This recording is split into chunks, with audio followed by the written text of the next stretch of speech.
Salutations, pups, and welcome to Chapter 24 of The One They Call Broccoli by Texiliaz. As always, the link to the fic will be in the description below. And with that out of the way, let's get on into it. Chapter 24, Grunkle Nezu to the Rescue. Chapter Summary. Following Nezu back to UA, Izuku found himself staying the night at his uncle's apartment. It is surprisingly not so bad. Author's notes. Hello, everyone. Second broccoli chapter in 1 week? We're on a roll! Okay, so just a heads up. There will be a nightmare/panic attack happening this chapter. I will put borders at the start and end of it, though, so if you find that triggering, stay safe. Trigger warning. Panic attack, nightmare, death in nightmare. I want to take a moment before we start the chapter to say that I will also put a timestamp on the screen for when to skip it. Izuku's point of view.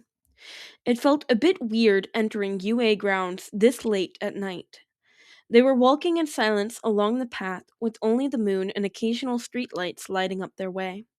But instead of heading towards the main building, Izuku nervously followed Nezu as they headed further ahead. He had been aware that there was a dorm for teachers and faculty members somewhere on campus, but he had never actually been to it before. The dorm itself was big and spacious, but also very empty, with only a few people living in them, and plenty of empty rooms. That might change soon, though. I'm trying to get a dorm system approved, Nezu explained proudly, as they rode the elevator up to the top floor. Izuku blushed when he realized he had mumbled out loud and bit his lip to keep the quiet the rest of the way. They reached what Izuku assumed was Nezu's apartment. The door itself was normal-sized, but a big giveaway of who lived here was how low the handle on the door was placed, sitting at the same height as Izuku's knees. Well, we're here. Make yourself at home, Nezu cheerfully said, unlocking the door and holding it open for him to enter. Izuku shyly shuffled his way into the apartment, keeping his gaze at the floor. Sorry for the intrusion, he mumbled, taking off his shoes before standing there, unsure what to do. Nezu seemed completely unbothered by his presence and hummed as he walked past him and disappeared further into the apartment. Some of the vestiges moved to follow him, seemingly eager to explore. Izuku wondered if perhaps this was their first time here, too. Curiosity getting the better of him, Izuku carefully raised his head and glanced around, taking in his surroundings. The apartment was surprisingly normal-looking. Small, yet nice and tidy. From what he could see, it seemed to be consistent of a living room with a connected kitchen. It seemed to consist of a living room with a connected kitchen and two spaces only separated by a kitchen. The two spaces only separated by a kitchen island. Near the front door was a bathroom, and further down the wall was, what Izuku presumed, Nezu's bedroom, although the door was currently closed. Turning his attention back to the living room, he was a bit curious to see that instead of a couch and coffee table, there stood a kotatsu, surrounded to the brim with pillows and blankets, almost looking like a nest with how neatly everything was stacked around the low table. It looked comfy. Come on now, no need to be so tense, Nezu called out from the kitchen, startling Izuku out of his thoughts. And no need to force yourself over your limit, either. I did say to make yourself at home. Right. Thank you for having me, Izuku squeaked out before taking off his bag and putting it next to his shoes. Then he took a deep breath and let himself transform back into broccoli. And immediately after changing, he found himself more relaxed, the painful ache from going over his limit melting away, and he breathed a sigh of relief. Broccoli carefully stepped further into the apartment and found Nezu standing in the kitchen, probably preparing something to eat. The kitchen, much like the door, seemed to be specially made to fit Nezu's size, with steps and ledges to stand on so he could reach the countertops and equipment. It kind of reminded him of those ledges and shelves he would see while walking past all those cat cafes that Shota liked to visit. Broccoli really had to fight down the urge to climb them. As if he knew what he was thinking, Nezu suddenly chuckled, causing Broccoli to jump in surprise. You must be hungry, Nezu asked, moving around one of the ledges. I have some leftover chicken here, if you want. And although he said it like a question, the mammal was already moving to heat it up in the microwave, not even giving Broccoli any time to answer. Broccoli bristled at the offer of food, and was just about to refuse when he got the mental equivalent of Nana pulling him by the ear. Isu, you are not saying no to free food right now. You are starving, she hissed sternly, the other vestiges agreeing. Feeling defeated, Broccoli nodded his head, earning him a grin from his uncle. Right answer, Nezu chuckled, at the exact same time that the microwave as the microwave dinged. The mammal then took the plate out and jumped from the ledge before he walked over to the kotatsu to set the food down on the table. Broccoli nervously followed him, watching him carefully the whole time. Nezu moved to sit down on one of the many soft-looking pillows, and, after a moment of hesitation, Broccoli did the same, settling down across from him. The pillows were even softer than they had looked, and Broccoli resisted the urge to need them and lay down, instead turning his focus down to the plate of chicken. He stared at the food, wondering how the polite way to eat it would be. Usually, Broccoli would just chomp down on his food, like a cat. But would that be impolite? After all, he had seen Nezu eat with his paws before, so should Broccoli do the same? While he was busy contemplating the correct table manners for a cat, Nezu chuckled and reached over, moving the plate closer to him. You can eat it however you want, in whichever form you want. I will not judge, the mammal said, before settling back down on the opposite end of the table and opening his laptop. With one more glance over at Nezu, who was busy staring at a screen, Broccoli started eating like he would normally do. It felt weird, eating from a plate on top of the table, and something inside of him was giggling with excitement at the idea of doing something he would normally never be allowed to do at home. Shoda would probably lose his mind if he saw me now. Broccoli had almost finished the whole plate when he saw Nezu move to grab something, before settling back down and proceeding to call someone. Hello, Yagi? Nezu said pleasantly. Broccoli froze in horror at the use of his dad's name, and he stared up at Nezu. In betrayed horror, wondering if the mammal would give him away. No, everything is fine. I just wanted to inform you that while I was out for a stroll, I stumbled upon little Broccoli.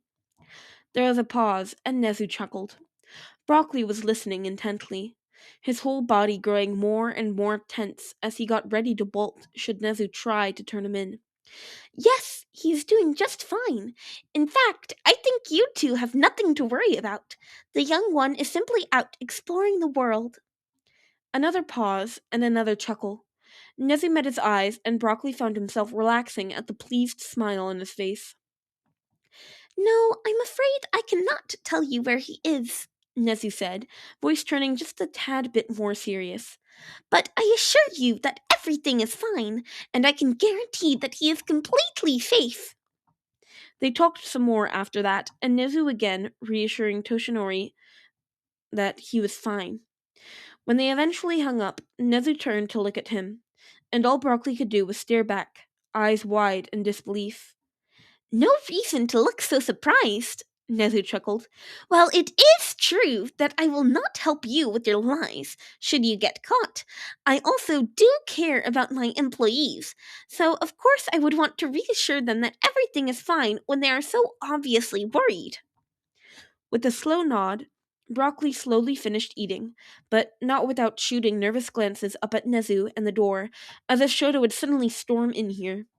Almost as soon as he was done eating, Nezu stood up with a smile and grabbed his plate. Well, anyhow, I am going to call it a night. You are free to stay here as long as you like, and don't hesitate to ask if you need anything, all right? Nezu said kindly, giving him a small pat on the head look before he turned and took the now empty plate back to the kitchen. Once again, Broccoli found himself staring dumbfounded after the other mammal, wondering what he had ever done to deserve this kindness. That night, after Nezu headed into his bedroom, Broccoli found himself curled up on one of the many soft pillows on the floor next to the kotatsu. It was surprisingly warm and comfy, especially since it all smelled like the other mammal, giving him a sense of safety. The ticking sound of an old grandfather clock was also oddly mesmerizing to listen to and helped him fall into a deep sleep. The next morning was a bit awkward, at least from Broccoli's side. Nezu, however, seemed completely unbothered by having him there. Even after Izuku changed back into a human to eat breakfast, the mammal just kept smiling at him and talking about the upcoming day, like this was somehow all normal. And Izuku, despite his nerves, found himself slowly starting to relax as they fell into an easy conversation while they ate. He couldn't help but wonder if this was how it was for normal kids to share a meal with their family in the morning. It was nice. After getting ready, they headed towards the main building. The whole way there, Izuku was fretting about being seen, but Nezu kept reassuring him that it was fine. They were going to go through one of the back entrances, after all, which most people rarely went near so early in the morning. And sure enough, they managed to enter the school building without bumping into anyone. Once they reached the first year's floors, Nezu turned to him with a toothy smile. "See you this afternoon for our usual lesson, Midoriya," the principal cheerfully called out as he headed towards the office. "Oh, right. See you later, Nezu-sensei," he called back, before turning around to head down the deserted hallways towards his classroom. It was still early, way too early for most students to be here. Except for, perhaps, Ida. Maybe Izuku could take this opportunity to spend some time talking to him before the others arrived? The boy had been, understandably, upset ever since what happened to his brother and Hosu, after all. "Heads up, kiddo," Hikage said, dragging Izuku out of his thoughts to instead look up. And that's when Izuku saw his dad walking the opposite direction of him, probably having just arrived at the school. Panicked, and without thinking, Izuku ducked around a corner and hid, pressing himself close to the wall. Some of the vestiges pushed against his mind, trying to get him to move, but he held them back, not wanting them to try anything funny or to give him away. He wasn't even sure why he was hiding. His body had just reacted on its own. All he knew was that, for some reason, he just couldn't bear the thought of facing his dad's right now. His dad walked past him without so much as a glance in his direction, and he only let himself breathe out a sigh of relief once they were out of sight. Izuku shakingly stepped back out into the hallway and stared after them, his heart squeezing painfully in his chest. As silly as it was, he couldn't help but feel sad how they hadn't noticed him, which was stupid considering he had been hiding. He knew that, but still, tell that to his emotions. Izuku sighed and continued on his way to the classroom, something heavy clouding his mind. At least they seem to be doing all right, he thought, smiling sadly at the proof that they were fine without him. This is the start of a nightmare and panic attack. There will be a timestamp on the screen for you to skip to if you wish to not hear this part of the story. Shigaraki was reaching out, his fifth finger making contact with Shota's neck. A horrible scream tore itself from the man's throat, and Broccoli, small and useless, squirmed in the hold of the Nomu, trying to break free. But it was too late. All he could do was stare in horror as the flesh around his dad's neck crumbled away into dust, his body hitting the ground. Broccoli shot up with a scream, stuck in the back of his throat, and his eyes frantically searched around, only to panic even more when he didn't immediately recognize where he was. His body shook with terror, and his chest was constricting so much, and he couldn't breathe. Though, hey, kiddo, it's okay. You're all right. Come on, it's all right. Through the rushing sound of blood in his ears, Broccoli finally registered the voices of the vestiges, and he did his best to slow his breathing, concentrating on their soothing words. It took multiple tries, but he finally managed to gulp down enough air so he wouldn't pass out. He hadn't even noticed the dark edges surrounding his vision until it started to fade away. Finally, After what felt like forever, he felt himself breathing normally again, and he let out a deep sigh of relief. Like a doll with its strings cut off, Broccoli let himself collapse in a heap of limbs. Feeling exhausted, he curled into a tight ball on the pillow. His head was hurting like hell, and he just wanted to disappear and forget about the world for now. Distantly, Broccoli could feel the ghostly sensation of a hand stroking his back, as well as several voices soothing him, and he tried to fall back asleep. He really tried. But as soon as he closed his eyes, memories of that horrible nightmare came flooding back. No matter how much he tried, he just couldn't relax. By this point, the once soothing sound of the grandfather clock did nothing more than grate at his nerves. With an annoyed huff, Broccoli sat up and looked around. His gaze landed on the too loud clock, letting him know it was just a little past 11 p.m. He had barely been asleep an hour before he woke up. His eyes traveled to the other side of the apartment, where he noticed light was coming from the slightly open door of Nezu's bedroom. After a moment of hesitation, Broccoli climbed out from the nest of pillows and walked over to the door. From the small space between the door and the frame, he could see Nezu reading a book on top of his bed, dressed in a bright red onesie with pictures of cheese covering it. Despite the ridiculous outfit, the mammal looked completely at peace, humming to himself in the quietness of his room, the only source of light coming from the lamp on his bedside table. Broccoli took a small step back, not wanting to bother him. He was just about to turn away and try to go back to sleep, but the vestiges apparently had other plans. Before he could even react, they quickly took over and had to move forward. Or, well, they tried, but in reality, they didn't completely know how to balance on four paws, and they ended up stumbling right into the door, pushing it open further with a slam, causing them to lose control. Nezu's ears twitched, and before Broccoli could hide, black eyes turned to look at him. Ah, Broccoli! Sorry, I did not see you there. Are you all right? Nezu asked, smiling politely. Broccoli pouted and looked away, but the vestiges kept pestering, encouraging him to step forward and talk to the mammal. With a sigh, he turned back to look at Nezu, before slowly, shamefully, he shook his head. No, he wasn't all right. I see. A nightmare? Nezu asked, putting his book down beside him. He nodded again, feeling ashamed, like he was a small child. There is absolutely nothing to be ashamed of. Would you like to sleep here? The mammal offered kindly, gesturing to the free space of his bed.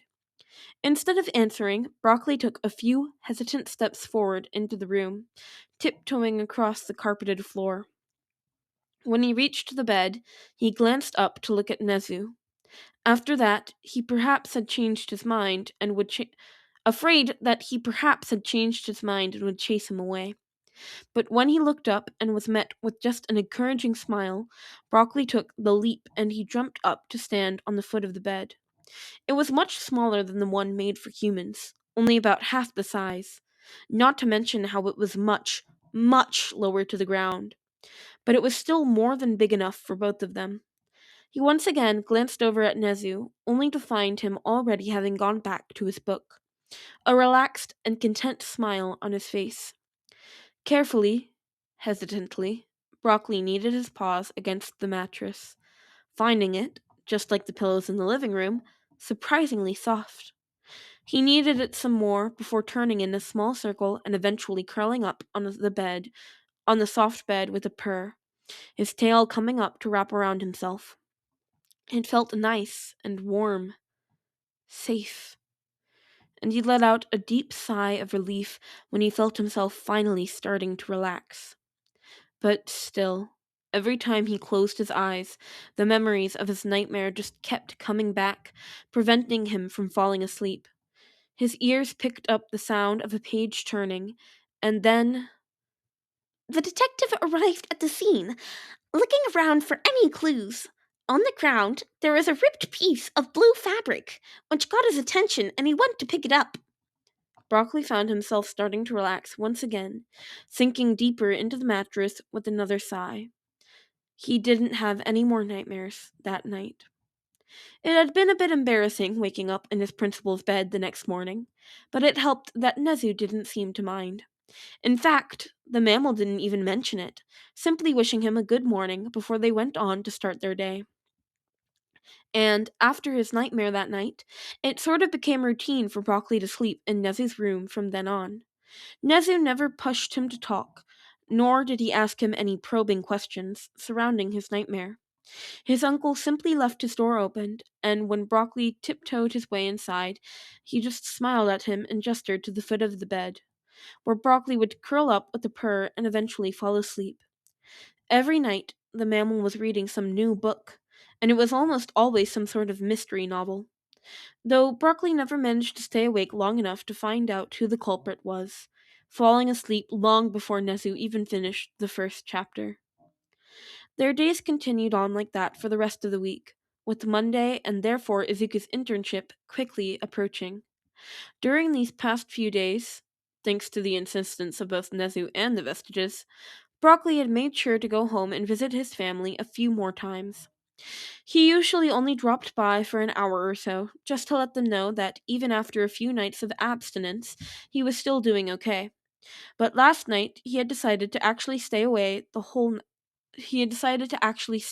night, unable to bring himself to leave when he knew how long he would be gone starting tomorrow. And also because Slushy physically wouldn't let him leave, practically laying on top of him and cuddling him like he was some small plushie. Izuku's stomach twisted at the thought of being separated from his family for so long, as well as worrying his dads and sister. After all, he wouldn't be able to just drop by whenever, since he would be in a completely different city. But at least they had grown a bit more used to him not coming home for a few days now.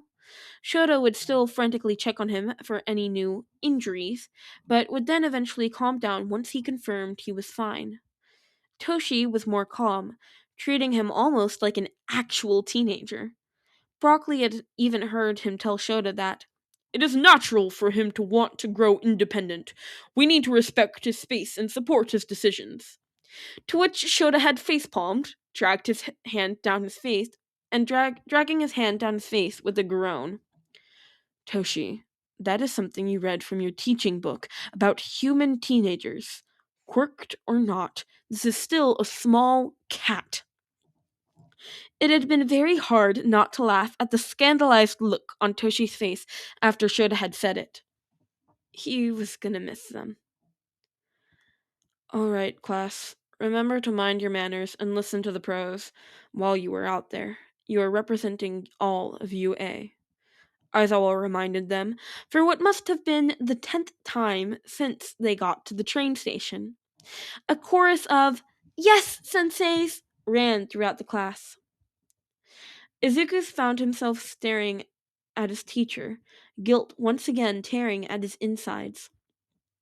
Monday morning was here, and the class was gathered together on one of the platforms. Everyone getting ready to leave on this 1 week trip. Most of them were excited, although Izuku had to admit he was a little worried about some of them. Not only was Todoroki heading to his dad's agency, but Ito was going to Hosu. Izuku had a bad feeling about those two matchups. Still, his friends insisted that they were fine, so he guessed he just had to trust them. After all, Izuku was probably not the best one to give out advice on people's life decisions.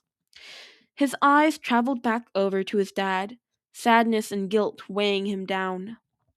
He really wished he could hug him right now. Midoriya. Yes, sensei? Izuku squeaked out, startling at the sudden voice of Aizawa. Looking around, he noticed that all of his classmates, except for Shinso, were already gone. Hold on, how long had I spaced out? His teacher gave him a look, like he was already regretting this decision. Make sure you don't break anything.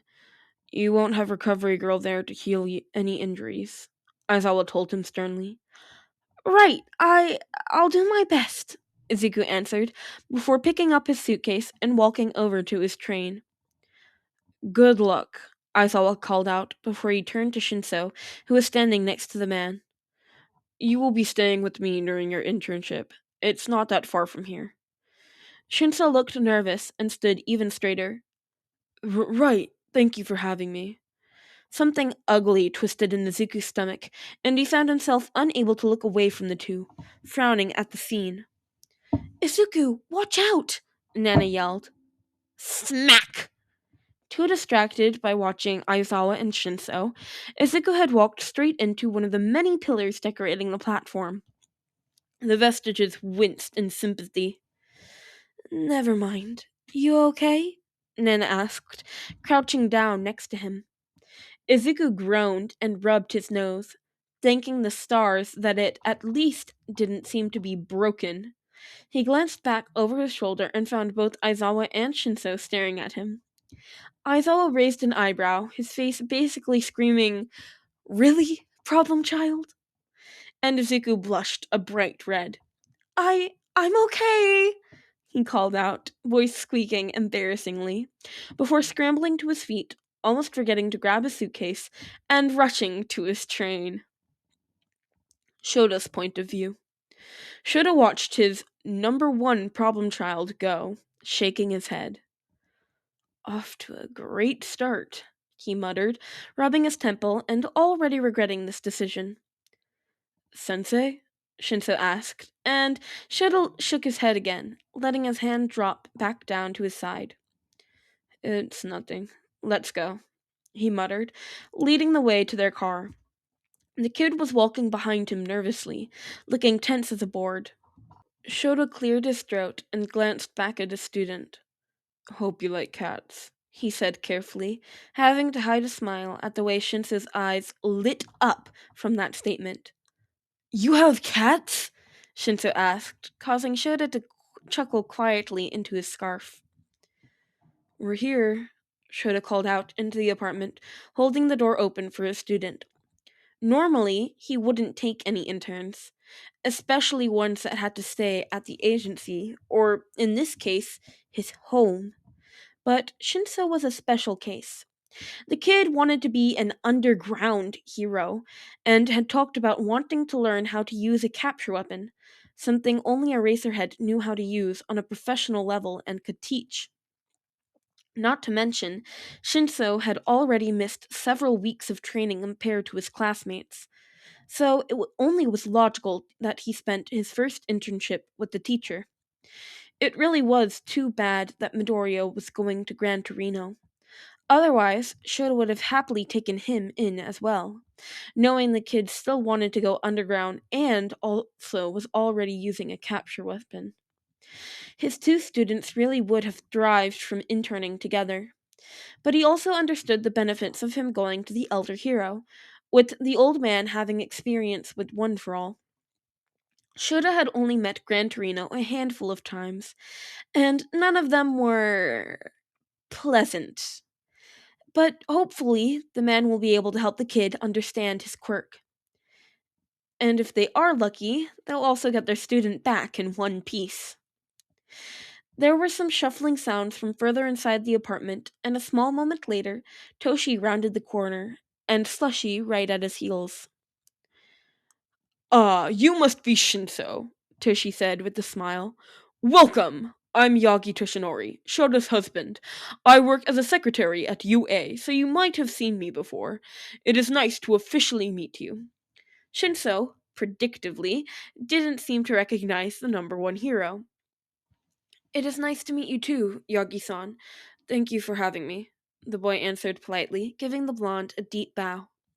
Slushy chose that exact moment to get closer to Shinso, rubbing up against his legs affectionately. Well, you got Slushy's approval pretty quickly. Shota chuckled, not really surprised with how friendly Slushy was to most people.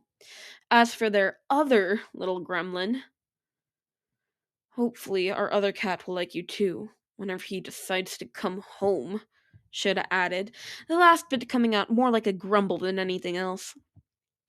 Shinso raised an eyebrow at him, and Shota shook his head. Anyway, the guest room is over here, Shota said, leading the way with Shinso shuffling behind him. When you are done getting ready, come out here, and we'll go over your schedule for the week. Their student nodded seriously and wasted no time in running off to get ready. As soon as the teen closed the door, Shota let himself drop the mask just a little, letting out a sigh and letting out a sigh as he leaned back against the wall. Toshi silently settled a hand on his shoulder, which Shota gratefully leaned into. Even though their kitten had come home last night, Shota just couldn't stop worrying about him, wondering when and if he would come back home. And now they would have the additional worry of Midoriya. He just hoped the Vestiges and Gran Torino would keep him safe. Surely, one experienced pro hero, as well as the spirits of 7 dead ones, should be enough to keep the boy out of trouble for a week. Izuku's point of view. Nana, come on, wait up! Izuku called out, on the verge of laughing from the way Nana was flying in front of him, practically vibrating in excitement. Come on, kiddo, hurry up! She called back, her form flickering with emotion. We're not in any hurry, he chuckled, glad that this part of the city was pretty run down and empty, meaning he could speak out loud without worrying about anyone overhearing. I know, but still, it's Sorahiko. We'll get to see him again.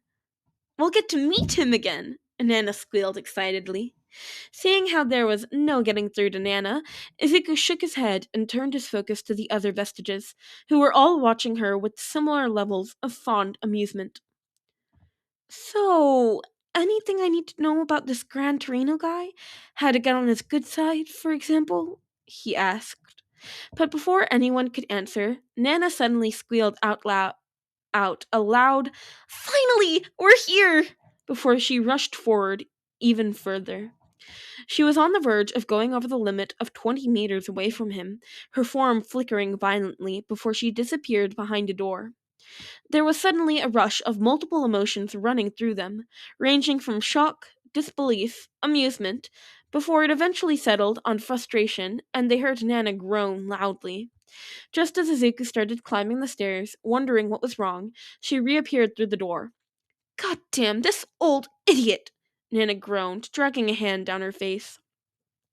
Hey, kiddo, you might want to brace yourself, she grumbled, a number of conflicting feelings rushing through her as she crossed her arms and glared back at the door she was half sticking out of.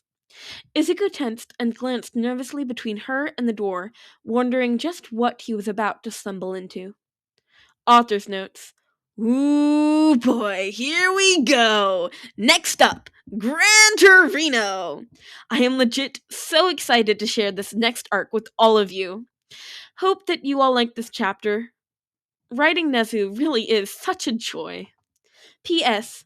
A good friend of mine mentioned how Nezu probably views Shota, his former student, as his pup, making Izuku his grandpup, and now I can't let go of that adorable thought. So I guess that makes him an uncle grandpa? I'm so sorry. But yeah, Grunkle Nezu has a nice ring to it, lol. I definitely want more scenes with Nezu seeing Sho as his pup now. Might do something in the future. Anyway, thank you everyone for your continued patience, comments, and support. Hope you all have a wonderful day or night wherever you are in the world. And that's a wrap on chapter 24. And I really mess up saying that's a wrap? I said, and that's a wrap. Oh my god. Oh, okay. I hope you guys like this one. Um, I messed up so many times. So many times I messed up. Uh, are my mess ups annoying to you guys? Like, should I be stopping and restarting the recording every time I mess up? Like, does it annoy you when I restart a sentence like that? I just gave a really, really like bad example. Whatever. Um, Show Texiliaz some love. That's the original author. I'm not the author. I'm just a person reading this amazing work of fan fiction. Please leave me a comment though. I love reading comments. I like when they're about the story. I like when they're complimenting me. I even like when they're not complimenting me. Um so yeah, just any comment. I will heart any comment. Um And I hope you all enjoyed this, and I'll see you guys next time. Bye bye, pups!